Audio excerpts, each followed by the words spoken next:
So we all know why the Fantastic Four are not in the comics anymore.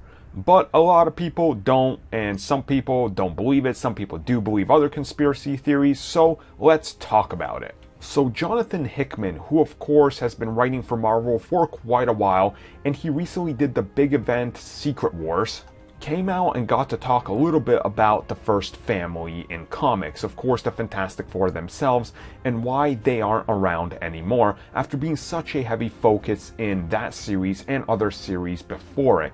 And he more or less confirms that it is due to the movie rights. Now this honestly makes a lot of sense when you think about it. The X-Men are allowed to keep living in the comics, and Marvel will promote it because the X-Men are actually putting out decent enough content in the live action medium, and they're able to put out great TV series like Legion that has a ton of fan base behind it, and they're putting out Gifted, working with Marvel.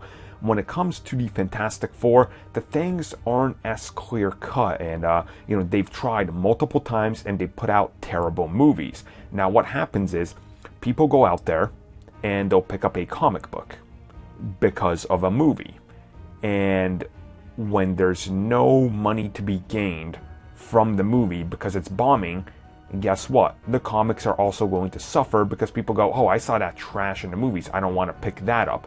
So why waste money and talent and put them on something like Fantastic Four, which is literally not selling at all in the movies or in its actual printed form? So this actually makes a lot of sense to me, but there's also another thing that's in here that's not really talked about, and that's the fact that Fox themselves actually owns the X-Men.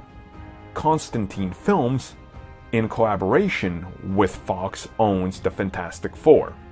So there's other loopholes they have to go through when talking about these character rights, and a lot of times it's Constantine Films that's also getting in the way from anything possibly happening. So you can see why Marvel doesn't have a problem working with Fox to produce X-Men TV series, and they're willing to sit down and negotiate trading characters and things like that to swap them out, but nothing's happening on the Fantastic Four front because it's another loophole they have to go through with a studio that just doesn't care.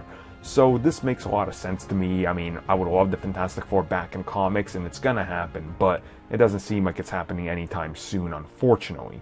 So you guys, let me know how you feel about this. How do you feel about the fact that Fantastic Four are getting more or less shafted because, well, comic sales aren't there because they're being thrown under the bus in the terrible, god-awful pieces of crap movies that are coming out based on them?